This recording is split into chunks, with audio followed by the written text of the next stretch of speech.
right. Once again, welcome to another episode of Sports Therapy with FH Jr. I am your host. Now, I am not going to jump in and say this week has been wild and woolly, but this is week 14 in the NFL. Now, let's go over the rules for the rule breakers. Remember, sports therapy is sports entertainment only.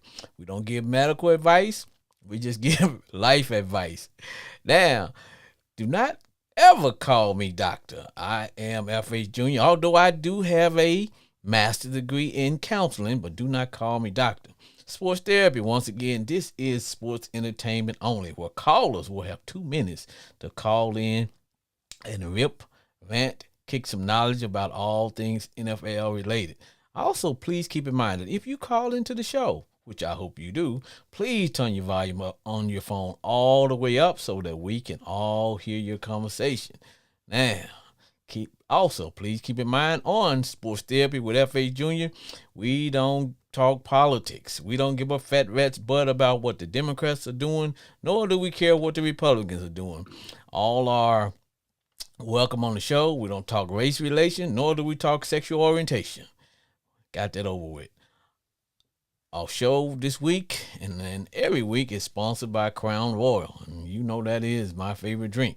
But before we begin, I want to take the time to send my prayers and condolences to one of our guests. He's pretty much one of our regulars, and that's Mr. Brandon Cooper.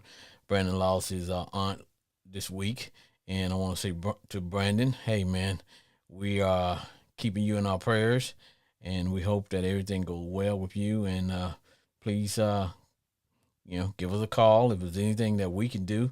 Please let us know, okay? But we will keep you in our prayers.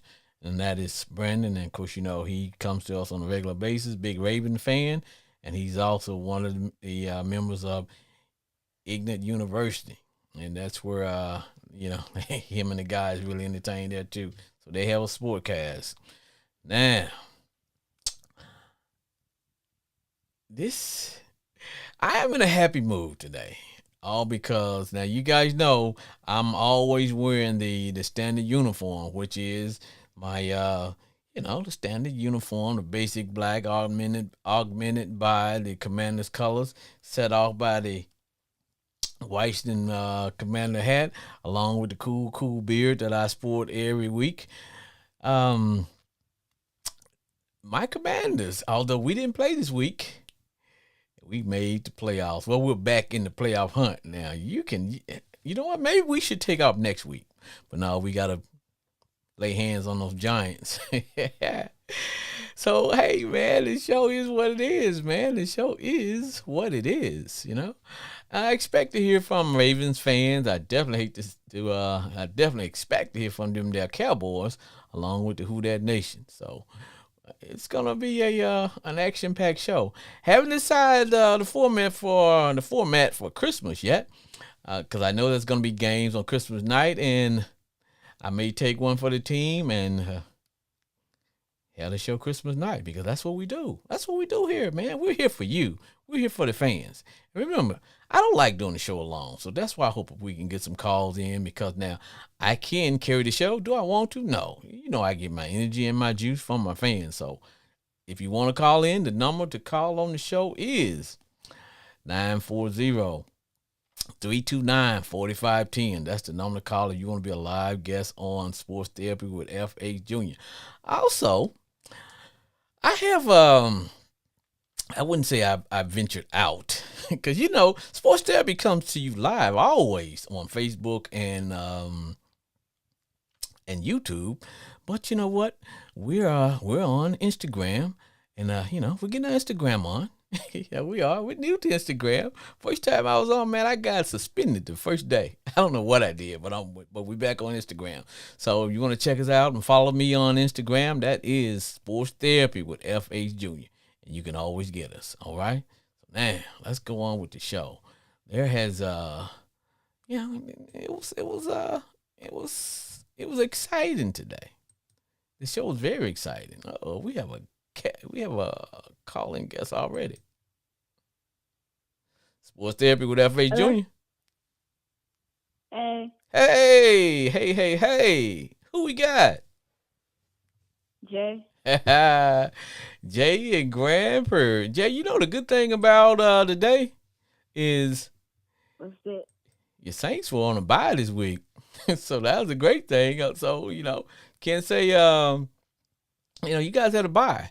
So I wouldn't say you didn't, but let's talk about the last time the Saints played, because I know that is on your mind. Because you know what, Jay, I was thinking about you all week, and I was like, I wonder, is Jay watching this game? Because I know you were. Your I Saints. saw that man.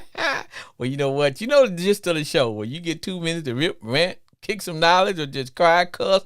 Even if you cuss, we got cussing bell right for you. So Jay, I'm gonna let you have the stage.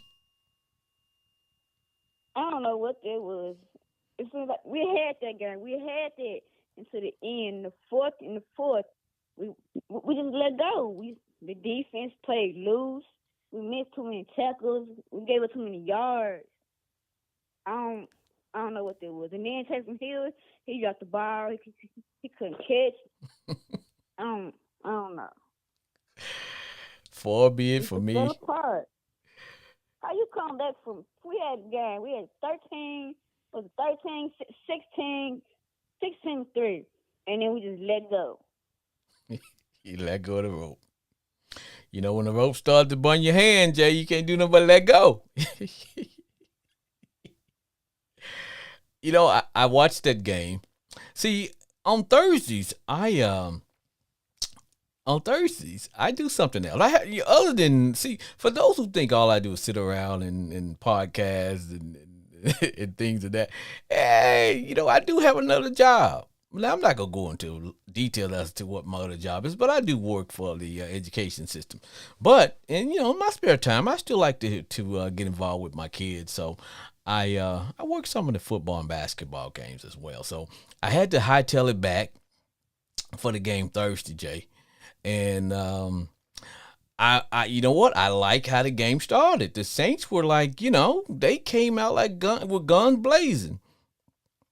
Had the lead. Um, the red rifle was looking good, and especially the rookie wide receiver you got, Chris Olave. I may be mispronouncing his name. You guys know I got a Cajun Southern accent anyway, so you trying to figure out where does my accent come from? Part of little Louisiana, little Arkansas, little God knows wherever I've been because I've been in the military, so my accent is what it is. But the red rifle was firing off on and for some strange reason, you guys had TB Tom looking every bit of a 47-year-old quarterback. He was looking like he needed some help. And, I thought they were going to give him one of those life alert buttons, where you press and you with a man down. Uh, But you all had the game all the way up until 5 minutes left in the fourth quarter. The Saints were in control of that game. Not only were you guys in control of that game, you all had a chance to keep your playoff hopes alive. I don't know, have you all been mathematically eliminated, but I know I think you guys got like 10 loss. But had the Saints won that game, that would have it would have pole vaulted you guys back in the the middle of the playoff hunt. But it was the defense. Did you see what you guys defense did? nothing. At the end, nothing. We just relax. Just sit on the couch and chill out. That's exactly what y'all did. Y'all just sat on the couch. Y'all just sat on the couch. I was Like like, football after Thanksgiving. I was I was shocked. I'm not gonna lie. I was disappointed because other than my commanders, other than my commanders, there is no fan shaming on Sports Therapy with FH Jr. There is no fan shaming, but other than my commanders, I root for the Saints. I love the Who That Nation. Y'all got a big followers and I like them. They're Saints. Who that there? But I'm not saying that. you know, that I'm gonna buy a Saint jersey or anything like that, because that's not gonna happen. But I enjoy watching the Saints. But I was just I just don't know what happened. It's like now, but keep in mind, you guys were playing the greatest quarterback that ever lived in TB Tom Brady. And so you should never give that guy the ball with any seconds left on the clock. It shouldn't happen.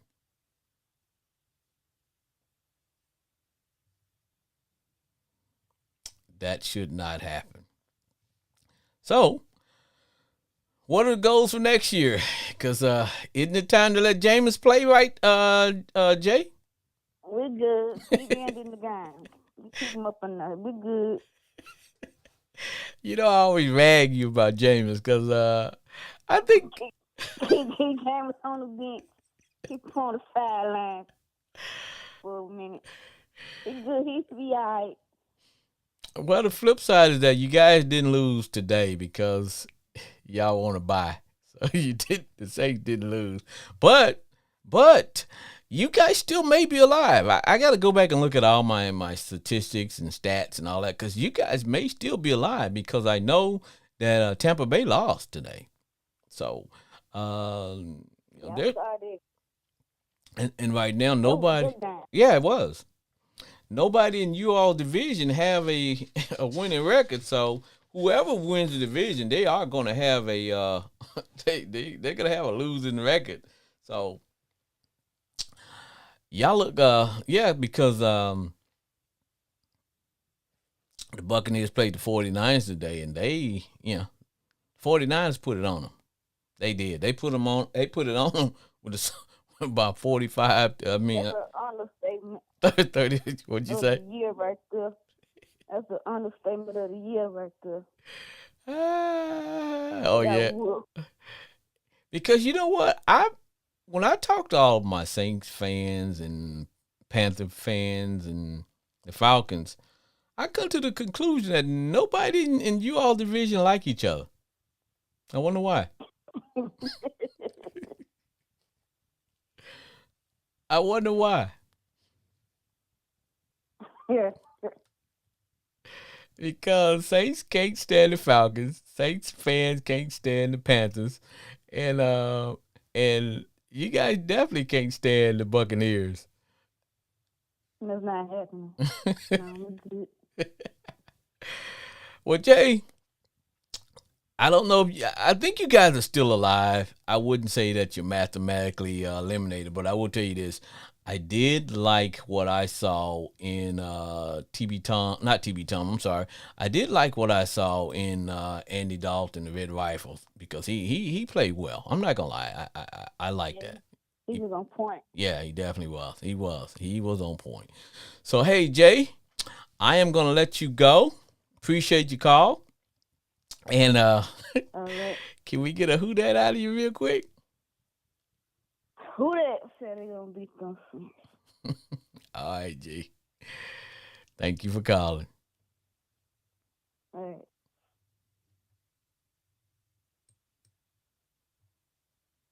Sports Therapy with F.A. Jr.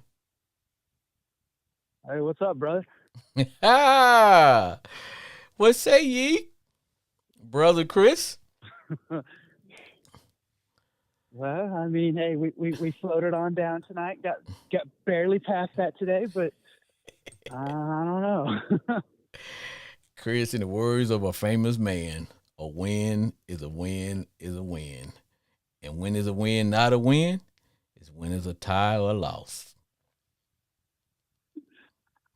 Yeah, I don't know. I think we dodged a lot of bullets tonight. Got a lot of help out of Houston to pull that one out. But you know, I guess the good teams do find a way to pull it out when everything's going against them or they ain't playing well. So I guess we have that 98-yard in the fourth quarter to thank. I guess Yes. For the fans who are listening, if you want to know what we're talking about the Dallas Cowboys versus the 1-10 Houston Texans, and they had the Cowboys on the ropes today. I was feeling bad for my man Chris. I sent up a prayer for you, Chris. I did. We needed several.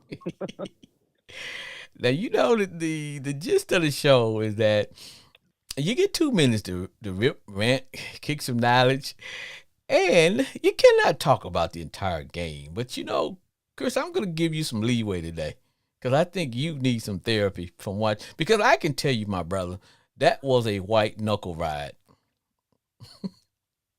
Mm, yes, it was. I mean, we started great. The opening drive was fantastic, but then Houston really started to expose us. I mean, everybody knows the Cowboys' run defense is hit or miss, but they made Dak just rush through every one of his progressions, and every time he does that, he misses key defenders and throws a pick.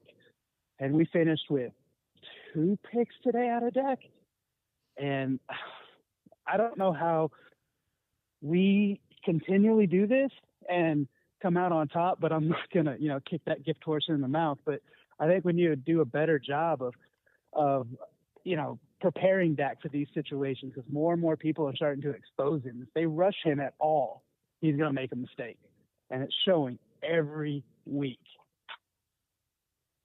Yes, yeah, I saw that.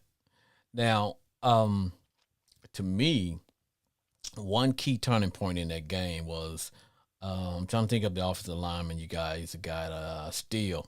When he went down, Mm. I started to notice that all of a sudden Dak wasn't getting the time to even go through a lot of his progressions. Um, I mean, he would go into like a 1 3 step drop, and they would be right there. That defense would be right on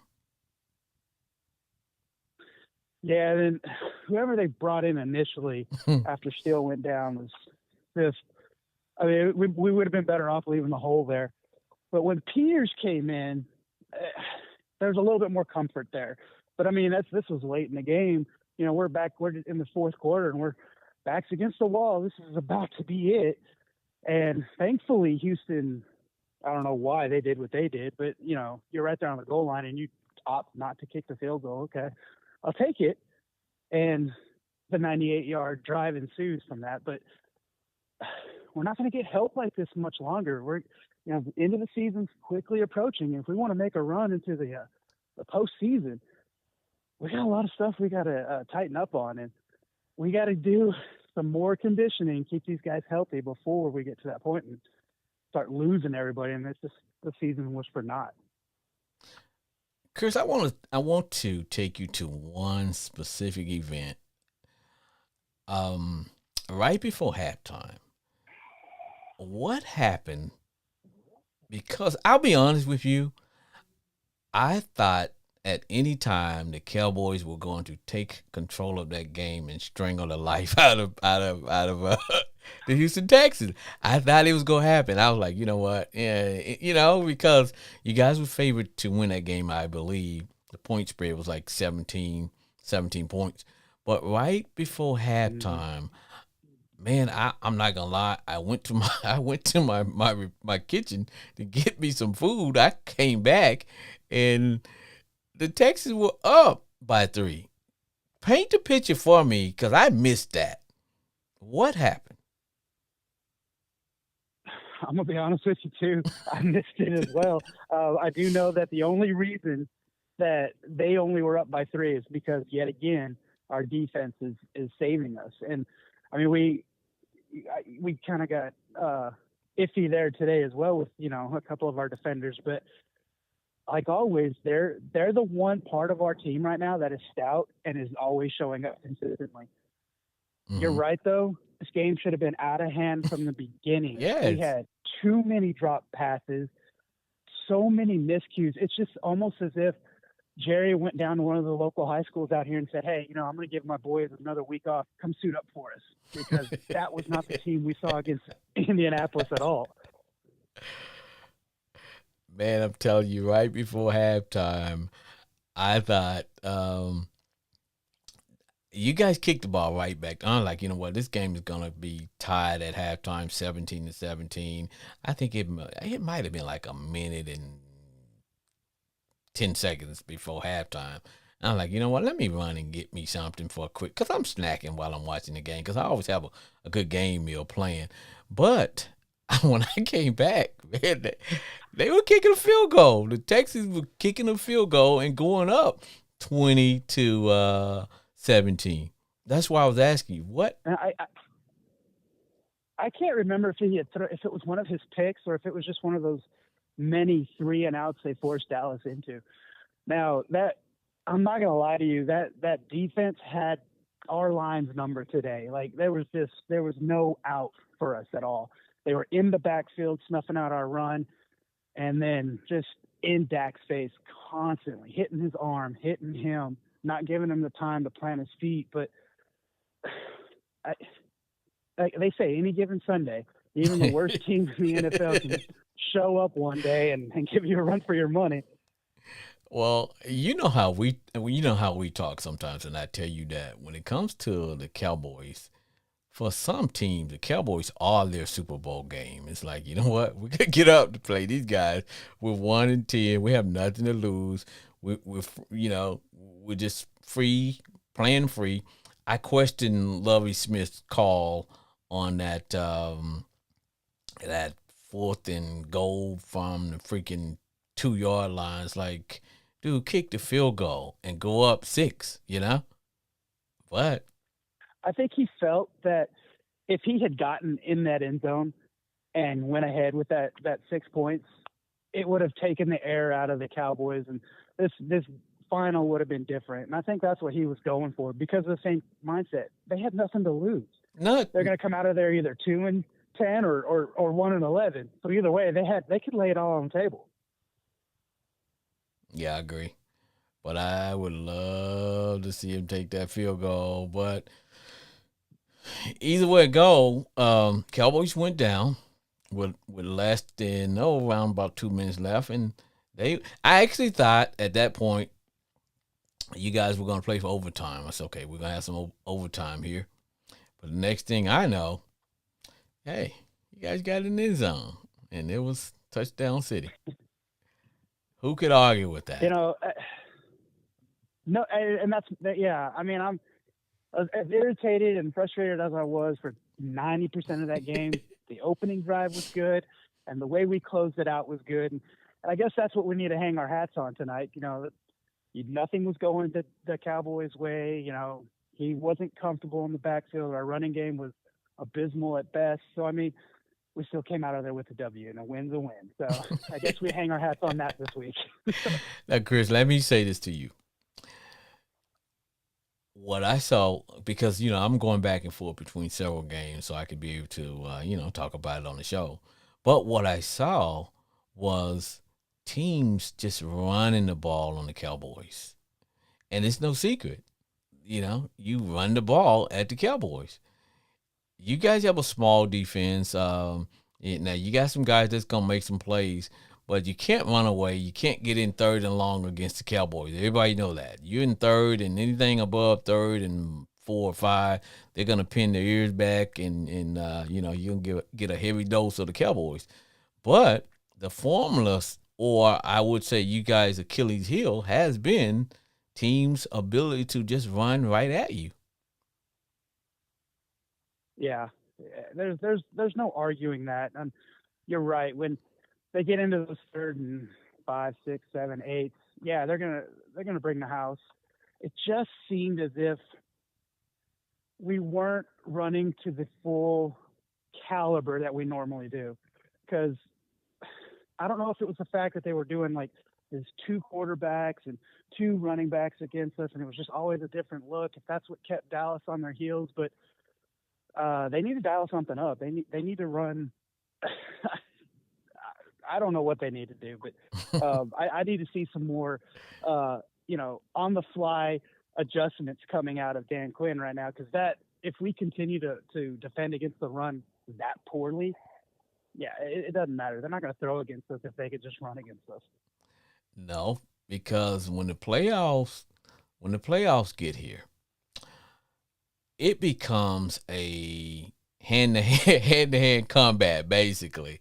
Referees got tendencies to let you play a little bit more, so they're not going to call those holding calls that they normally call for the receivers. A lot of times they're going to let the defense play a little bit because it's the playoffs. So what I'm getting at is that I see,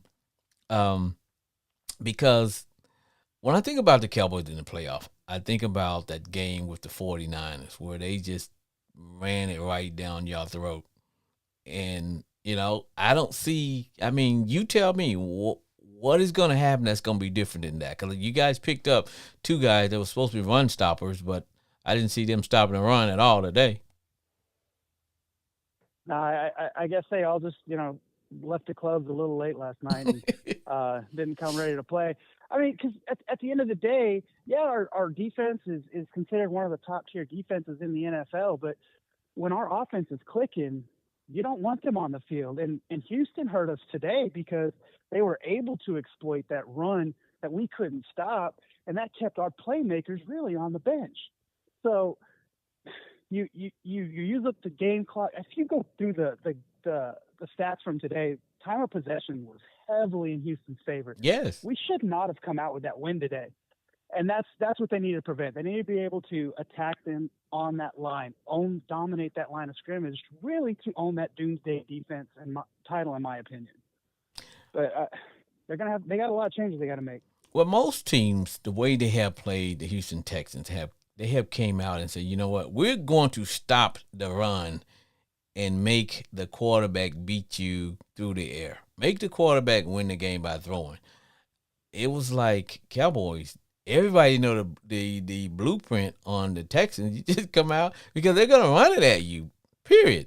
Yeah. It's like they're not gonna disguise what they're gonna do because they don't have the athletes to do anything. They tricked it up a little bit today when they had those rotating quarterbacks in.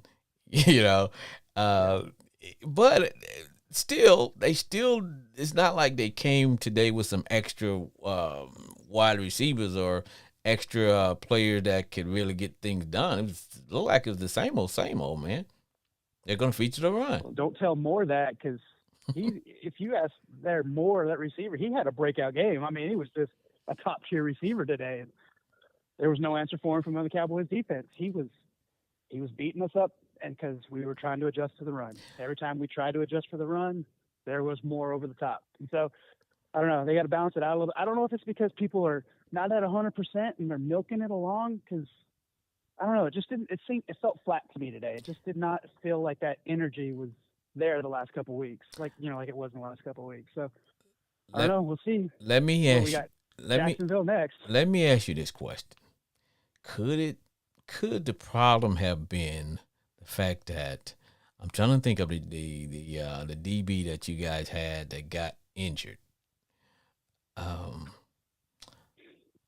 In pre-workout? No, the one that got injured last week. Oh, Anthony Brown. Yes, because see, if you ask me, I think Anthony Brown is a better overall corner than Diggs. Diggs is going to give you the highlight because Diggs takes chances. Yeah, he's going to get some interception, but the other guy, he supports the run.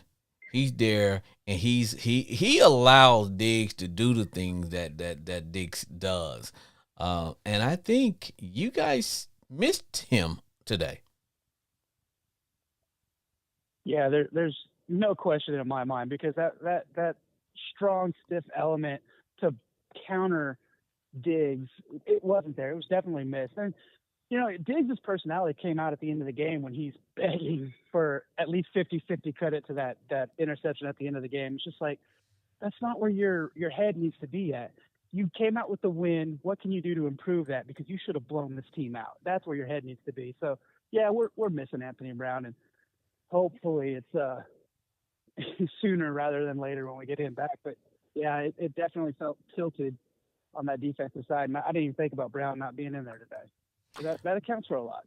Yeah, because that's one of the things that I was noticing. It's like, okay, AB's not there, and he really, because bottom line is Diggs is not going to support that run like Anthony Brown is, and it makes a difference when you got that cornerback over there that you have to kind of, like I said, he don't get all the accolades as Diggs because he's just a solid overall cornerback. But I think out of the two, I think he's the better overall corner. No, he's not going to have the interceptions, but he's one of those guys that when he's not there, it makes a difference on your defense. You missing some things you can't do, when he's not there.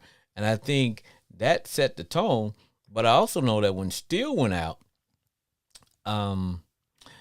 they start teeing off, man. It's almost like there were a couple of times I was like, did anybody even block this one guy? He ran right past the offensive lineman, and you were giving Dak hell.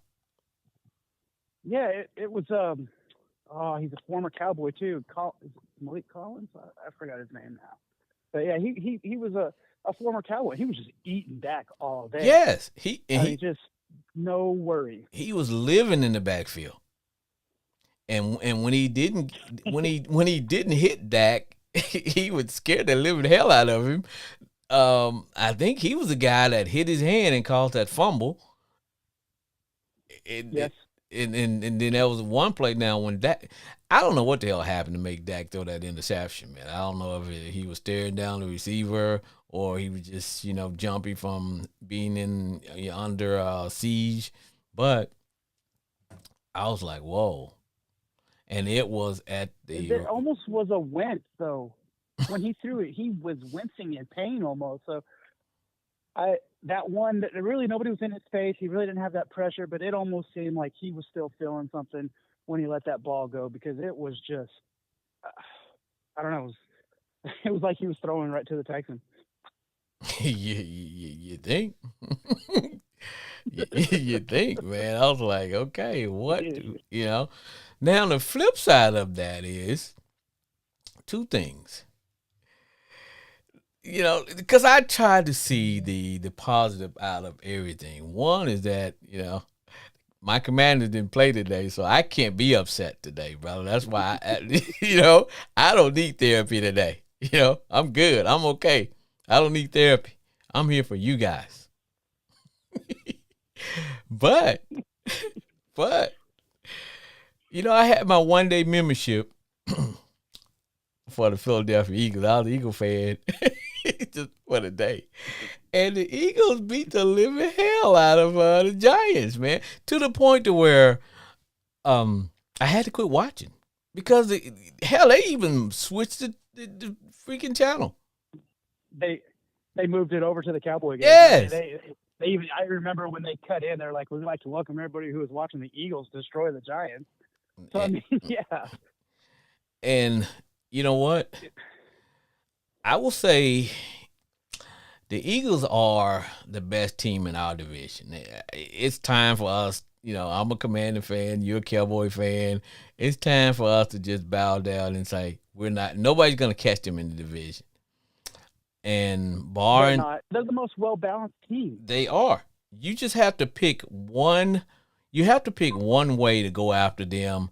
And hope there's some things fall in place. You got to take away something. You say, okay, we got to come in and say we're going to take away the run. If they beat us throwing it, they just beat us. But you just can't not let them do whatever they want to do, and which what the Giants did. The Giants had nothing. Nothing. No, they went in today's game from what I saw, and it almost looked like, oh crap, this is already an L for us. Let's just go out here and just stay warm. They weren't ready to play. No, at all. At all. Now let me take you back to the Cowboy game real quick, and then we might circle back around. Each week we talk about Zeke versus the other running back you guys got. Now, Pollard. That kid Pollard, man, like I tell you, man, it's just something about, because he scored a touchdown where they had him, he walked the tightrope and just went into the end zone. I was like, boy, that dude. It's just that he makes big plays at the right time, if there is such a thing. he's got an incredible downfield vision. That play you're talking about, I mean, he got hit in the head, and it was almost Yes. like, well, you can keep my head, my Yeah. body and the ball is going in the end zone. So he knows where he's at on that field. He knows what needs to happen, and he knows how to make it happen. And now he's starting to show that he can go up the middle and he can pick up blocks. It's He's making a case to being the top back for somebody, if not, breaking Jerry's bank to stay here with us because he's something else. He's a beast. But is Jerry going to pay him? Is he going to put his hand on that fire once again and get burned like he did in regards to Zeke's contract? Because you know the saying, man, we don't pay running backs. Yeah. I will say that I think Zeke has kind of woken up and taken notice to the caliber of back that Pollard is because Zeke he's in incredible shape this year. He seems to be developing that downfield vision and almost mimicking that low center of gravity that Pollard has when he's running and how he's easy to keep his balance when he gets knocked around a little bit, but he can still go because his body's still oriented towards the end zone. So if Zeke continues to progress that way, maybe Jones lets him go. Do I want that to happen? God, no. But it is a position that you kind of end up, if you're going to pay, you're going to waste the bank on it, and you're going to be lacking in other positions on that field. So I mean, Jerry might do it though. I mean, he's done stranger things. Yeah, Jerry has done stranger things. But I guess the reason I'm bringing it up is because, going back to what you're saying, Zeke has been watched. But here's the thing. You can watch another guy perform all you want. At the end of the day, when your body has taken so much wear and tear, your mind tells you can do this, but your body says, hey, I can't do that anymore. So regardless of, because Zeke used to run that way. You know what I'm saying? Mm-hmm. Younger Zeke did run that way, but it's the wear and tear. And because when you're a running back, man, it's like you're in a car crash on every play. Whether you get the ball or not, you still going to either get hit or hit somebody because you either got to carry out the fake, pick up a blitzing linebacker or blitzing defense. It all depends on what the defense is doing. You are involved all the time, and sometimes people think about when they think about the running back. Well, hey, he's getting the ball, he's carrying it, he's only getting like 2 yards to carry. But look at the thing that the guy does away from the play. Yep. I mean, I will say this, however. Jerry has already said that this year he's willing to throw everything, that this is the year. So he was willing to bring OBJ in. I'm glad he backed off that a little bit. But I think if they win the Super Bowl, I think he tries to figure out a way to keep both of them. I honestly do. And I think that, maybe, that's where we're going to lose Dan Quinn or some of these key defenders that we have. But if they make it to the Super Bowl, I think he's going to open up the purse strings a whole lot more. So we'll see what happens. But I think,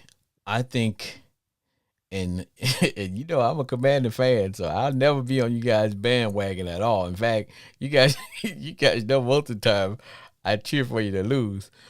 But I will I will say this: I think everybody's taking a notice of what the Commanders are doing in terms of the type of two back system that we have, and what to me would be smart for the Cowboys is to keep both of those guys. Can you get Zeke to take a pay cut to balance out, what my man should be making? Because at some point, I think it'd be great. But what are we gonna do? What are you guys gonna do? Because I think Pollard would be great, but I don't think he could just be a featured back. I think those days are gone, to be honest with you, Chris. I think those days are I do gone. too. I think we're more going back to that full back and running back set, that two back set, like you're saying, like you guys do run out in Washington.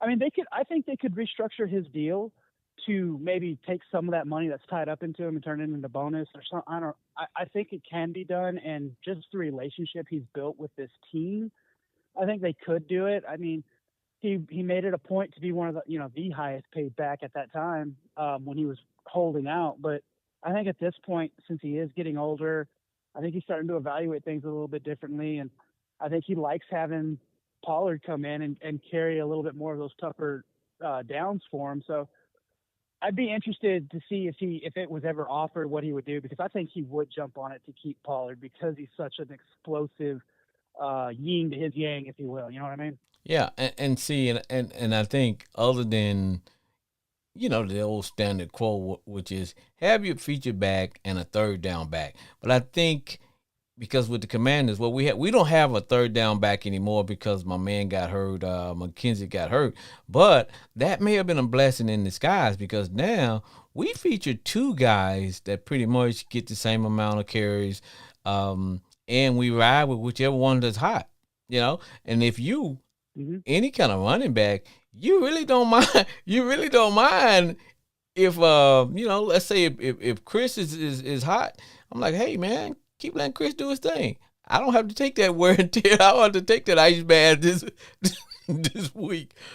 And if you can convince both of those guys that it would be good for their careers, long term, then I think, if you can kind of get the money balance along with the duties and the expectation, I think that would be a win-win for everybody because I see it going that way. Mm-hmm. I mean, every Dallas fan right now would love for it to play out that way. But we'll find out in the offseason because this is the end of his contract. We got to start talking at the end before next season starts. So I'd be interested to see how that plays out. Wouldn't it be good for Pollard to be able to look in the stands and see his mom with his jersey on instead of Zeke's jersey on? Oh man, the days are coming. I will say that wherever he's at. Because I remember we had that conversation. I said, man, Jerry's about merchandising, man. He's about selling them jerseys. I said, hell, Paulie probably looks in the stand and see his mom with a Zeke jersey on. He's like, oh, what the hell?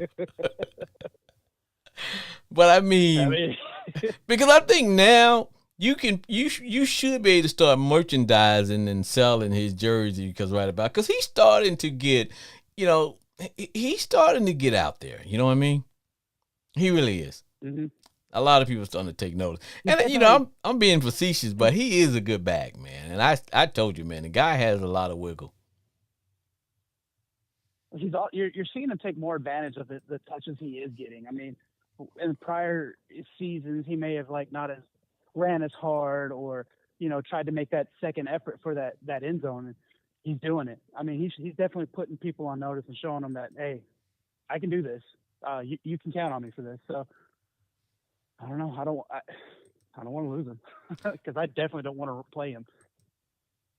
Well, see, my thing is that I think the guy was always that way, but I think it was about not wanting to hurt Zeke's ego and not wanting to hurt Zeke's market value in terms of, being able to sell merchandise.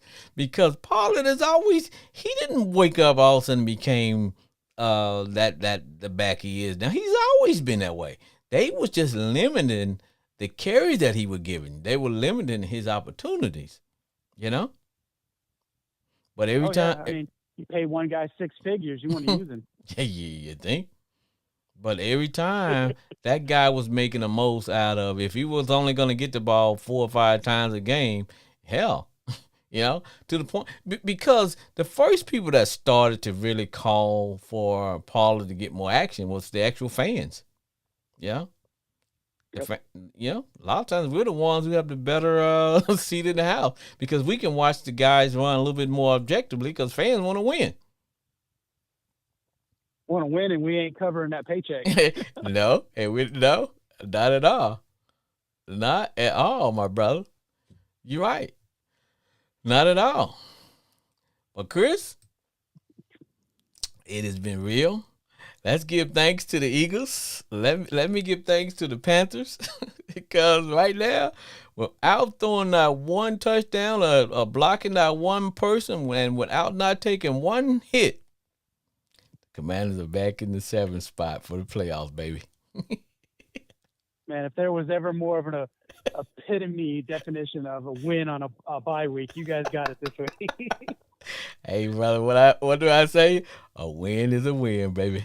Win is a win, not a win. Win is a tie or loss. Hey, Chris, I'll talk to you next week, man. Yes, sir. You have a good one. All right, you too, brother. All right, bye. Bye-bye.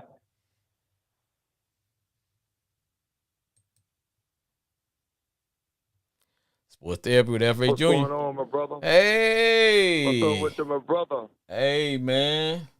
How goes it? How goes it? Man, it's been one of them days today.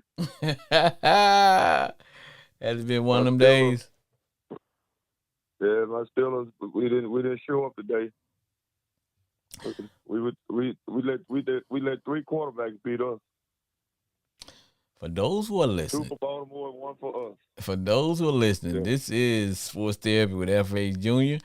And you're listening to my homeboy Glenn. As you can see, he's a big-time Steeler fan. And if you are just driving by and you want to know what the hell are you listening to, you're listening to Sports Therapy with F.A. Jr. And the number to call if you want to be a live guest is 940-329-4110. What say ye, homeboy Glenn? Man, it's just been one of those days. Another Steeler letdown. we let 3 quarterbacks. We had too many quarterbacks to beat us today. One was on our team. Which one was on y'all team that beat you? You know which one it was, Mitch Trubisky. Man. Yeah, he completed more passes in Baltimore than the Ravens did. Now, Glenn, let me hold you up right there. Now, you know the gist of the show is that callers get 2 minutes to rip, rant, laugh, cry, kick some knowledge, or cuss. Even if you cuss, I got the cussing bell right for you. But I want to ask you this. I want to take you to one specific event. You guys had the ball, and I think you were on the Ravens. Oh, man, it was like either the 10 or the 15-yard line, and Mitchell Trubisky was in there. And all he had to do was drive the bus. I thought the least that you guys would come away with would be a field goal. But Mitch proved me wrong, because you know what he did? He threw an interception. Like he always do about that time. Every time. We don't have no quarterback. It looked like our running game that disappeared. I don't know what happened to our running back. 12 carries for 12 or 13 carries for 28, 30 yards ain't gonna cut it. We just ain't gonna cut it, man.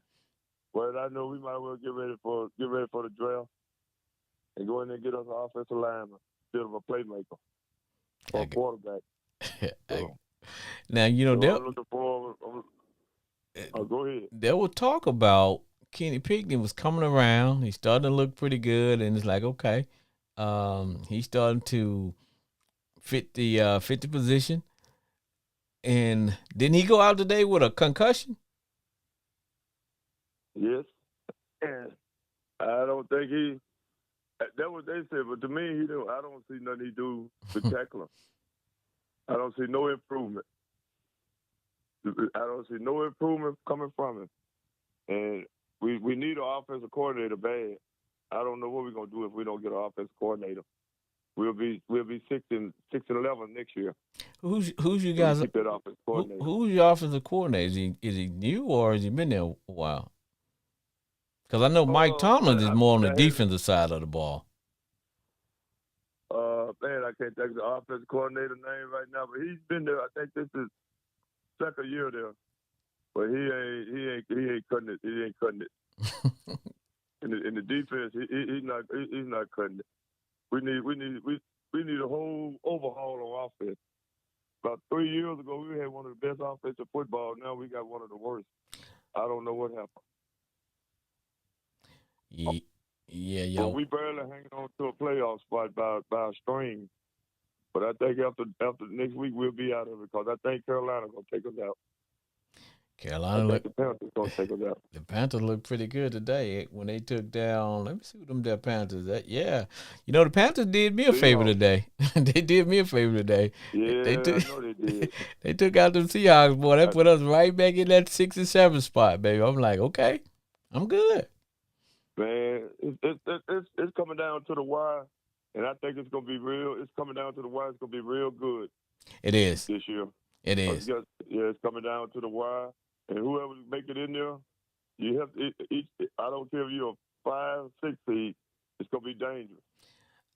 I don't think Any team can upset anybody. I don't think there are any teams, even if they make it to the playoffs, kind of like what you're talking about, that you can just pencil them in as getting past the first game that they got to play. Because hell, anybody can beat anybody now. Anybody can beat anybody this year. And right now, as good as the Eagles playing, it don't take nothing but an injury away from changing everything. That's right. All it takes is One injury. all it takes is an injury to a major player. For example, I'm trying to think of who's the receiver for the Eagles. They just picked him up from they got him from the Titans. If AJ Brown, if anything happens to AJ Brown, dude, that will throw their whole team into a tailspin because everything Jaden does, it is centered around having AJ Brown because you got to cover him when he run deep. DB's got to go with him. That open up that lane for Jalen to become a runner. It's like I said. Sometimes it just take that one major injury to that one player, and it makes a whole difference as to how far your team goes. It takes you from being an elite team to just an average team or below average team. That's true. But right now, I think Jalen Hurts is the leading candidate for the MVP as of right now.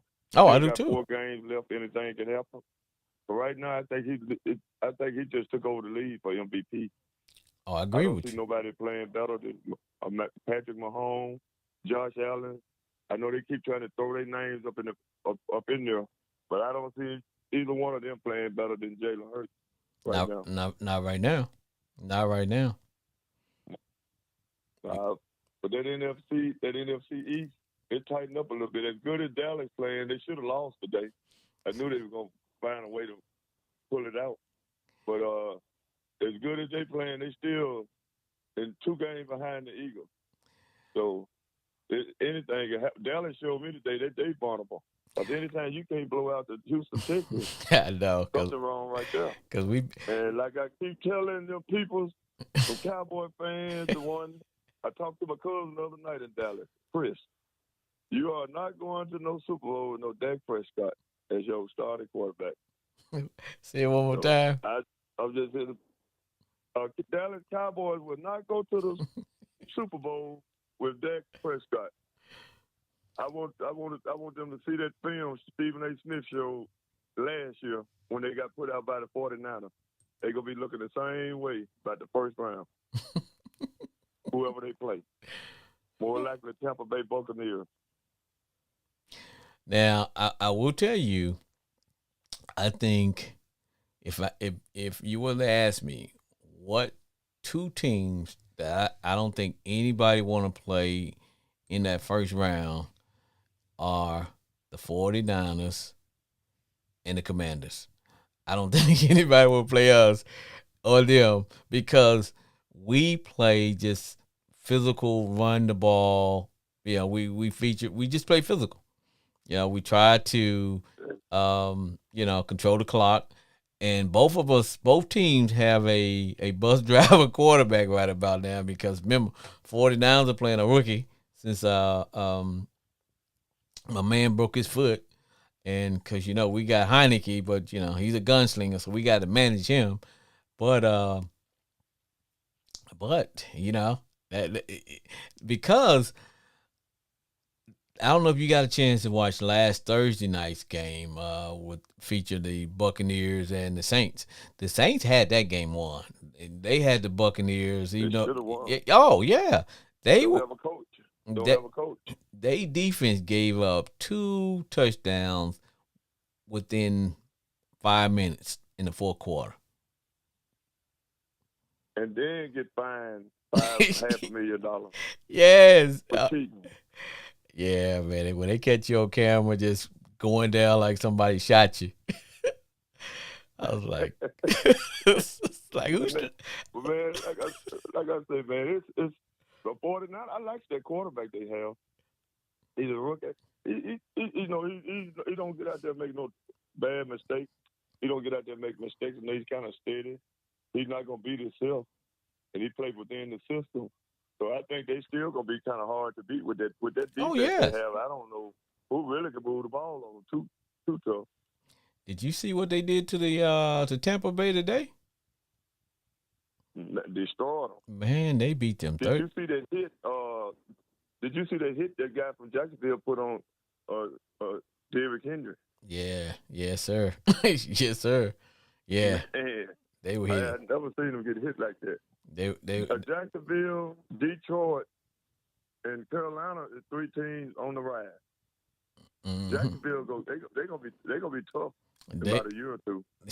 Next year they're gonna be tough because I was talking to They're gonna be tough. one of my guests. I told him, I said, when we played them this year, I said, man, they're gonna get together. They're gonna get it together on somebody, and they're starting to get it together. And now it won't surprise me if they don't beat the Cowboys next week because they got a little bit more firepower,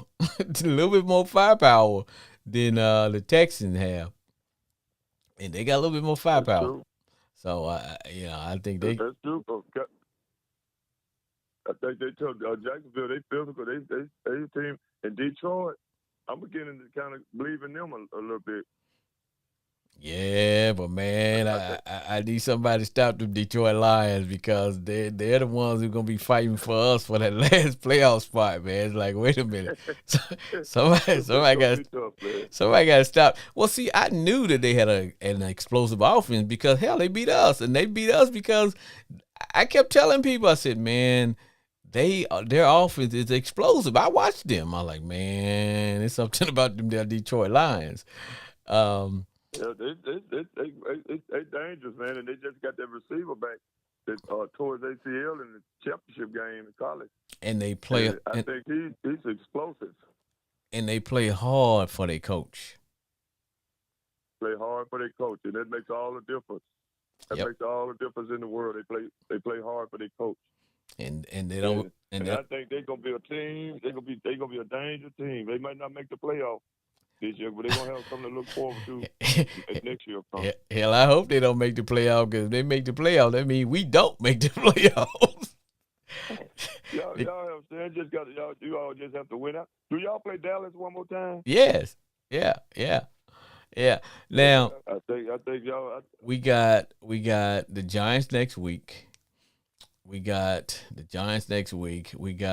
Cleveland, and I believe we got Dallas. That should be it for us. If I may be missing one, but because I believe that's it because we are 7-5-1, so that means we played. So I'm missing a team in there somewhere, but I believe I know we play the Giants, and I know we play Cleveland, and I know we play the Cowboys. So I'm missing a team in there somewhere, but yeah. But it is what it is, brother. And and this thing is it's getting intense as we get down to the end, Glenn. It is getting intense, brother. But that's good watching, man, because that's what we want. That's what we want. But I kind of be glad when the season over, so Pittsburgh and cat ass on. Because there's a big disappointment to me this year. I'm a diehard Steelers fan since the 70s, and they ain't showing me shit this year. They jack shit. I'm gonna have to make some phone calls this year. See, can we make some arrangements some kind of way? Cause that shit they putting out there on the field this year, damn cable bill is too damn high to be sitting there watching some bullshit like that, man. For real. Every time I go to second time, it pisses me off, man. I just bought a telephone a few weeks ago. They're going to make me say this mama hopper up. But you know how it is. You know how it is, brother. I'm about to walk outside and people get my blood pressure too high. I have to walk outside to cool off for a minute. They play, sometimes I can't tell if they're the Pittsburgh Steelers or the Pittsburgh Panthers. I don't know who is who. Somebody let me know. They say the football field right beside each other. I don't know which one is which now. The Steelers or the Panthers. Sorry as hell. Mike Tomlin said no, they're looking like he ain't doing shit. You know, he's a defensive coach too, so he don't know nothing about that offensive side of the football, man. Hell, that defense ain't doing shit neither. Shit, they sitting up there letting a dude just come off an ACL and run up and down the field like he's a Heisman Trophy or something. He just won a Heisman Trophy last night. Ain't whooping to happen. But anyway, as long as them damn Cowboys don't make it, I think I can be all right, though.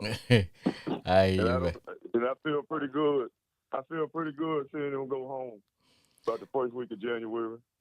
I tell you what, man, just like I was talking to Chris. I told Chris, I said, man, you guys got 2 run stoppers. They picked up 2 run stoppers, but they still didn't stop the run. So that's going to be the blueprint when you play the Cowboys. Is going to be, hey, run the ball at them. Run the ball at them, keep the game tight, blitz Dak. And because once you start getting a little pressure on Dak, he gets very inaccurate. So once you start, that's true. Yeah. So once you start lighting him up a little bit. The Texans had him. Oh yeah, they did. They did. Texans is young. I mean, they done blowed their team up there. But come draft time, they got enough money and some draft picks to do something. Oh yeah. Well, the thing about the Texans is that, man, when you 1-10, what you got to lose? Nothing. So that's why they got nothing to lose, man. That's why old boy went for it on 4th down instead of kicking the field goal. Like, hey, man, we 1-10, Now, I mean, you're right. They have nothing to lose. They ain't going nowhere anyway. They'll be just like Pittsburgh. They all gonna be sitting at home. I wish they had played that last. When the Cowboys had the ball that last time, I wish they had played more blitz instead of playing coverage because they were in more prevent and they kept giving up chunks, man. We start giving 20 yards here, 15 yards here. I was like, man, at some point, hey, go down swinging. If you blitz and then they get a touchdown, and you know what? You'll get the ball back with about a minute left. You can at least have a chance to go down and do something. But if you let them nickel and dime you with prevent, man, they're going to kill the clock, waste all the time, and go down and score and beat you, and that's what they did. And that's what happened to us. And that's what I hate that prevent defense, man. There's a lot of teams, I don't understand where they come up with that prevent. All it does is prevent you from winning. Where they come up with that. It prevents you from winning. Get a lot of coaches fired. Yeah. Yeah, a lot of teams because I don't see nothing to do because the way things set up now, the clock, the clock still to be running and everything. Yes. Just don't put pressure on the offense. It's just like in a regular game because even when you getting team time enough to set up, they don't ran to it. I mean, they don't call 2 or 3 plays in between. They already know what they're gonna try to do. Well, see, that just getting them chunks of yards. Right, and that was my issue when I was watching the Cowboys play. I was like, man, what are y'all doing, man? Just either just keep doing what you were doing to get you, whatever you did to get you in that position that you were in. Keep doing it, man. If you blitzing, which they were, because they were blitzing Dak's socks off, man. All of a sudden, it's like, okay, we stop. Now we're playing prevent, and I was like, wow. I don't know, man. It's just that whole thing just was terrible. But the Cowboys escaped. But we did get some help from the Eagles today.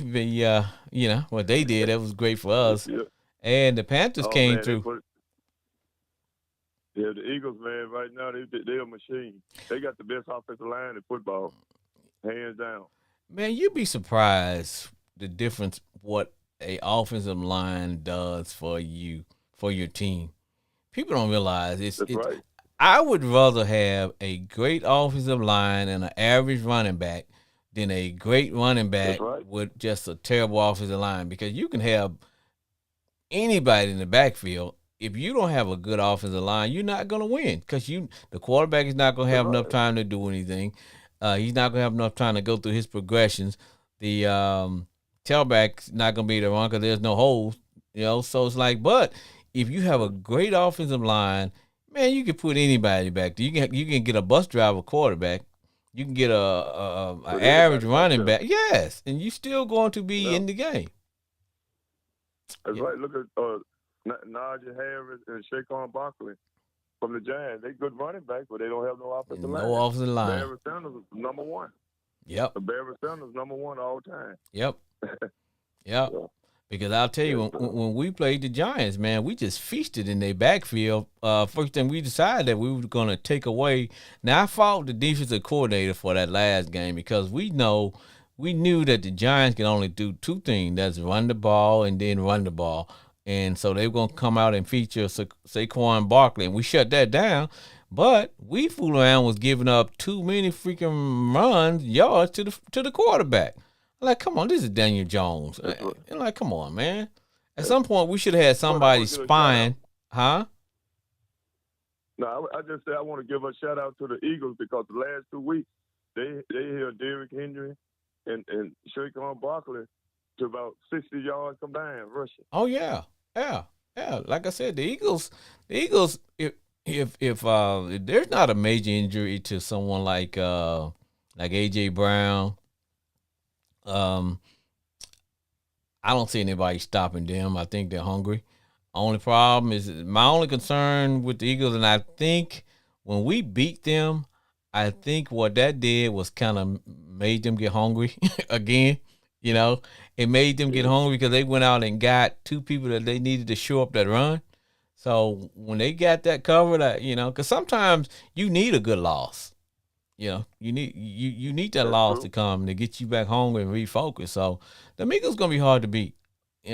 Only thing I can say. And Jalen. Go ahead. I was gonna say Jalen Williams, Jalen Hurts. He playing MVP, and he one of the most focused quarterbacks, and focused and playing better than any quarterback in the league this year. And I want to give a shout out to him because a lot of people didn't think he was gonna make it. But I always seen it in him when he was in college. I used to tell people, I said, he's going to be one of the best quarterbacks in the league because he got that focus. He got that focus, right. And he got all the intangibles. Right. He got everything you need, but he just, playing in a different system every year, he never could just get it together. Right. But now since they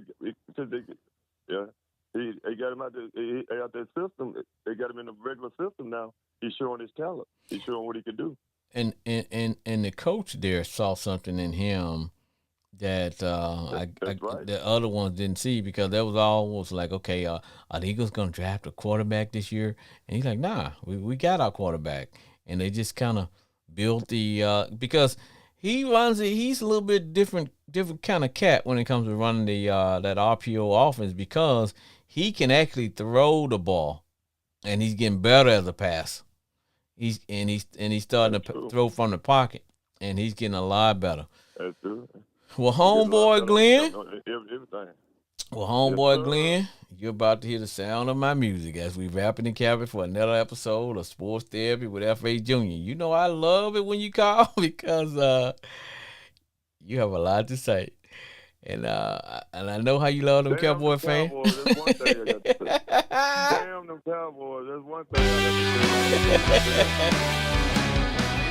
say. All right. Once again, as we bring the circus to an end, I'd like to thank all my guests. Chris, the Cowboy fan, my homeboy Glenn, H-Town Bridget, J.N. Grand Prairie, along with my man Brandon.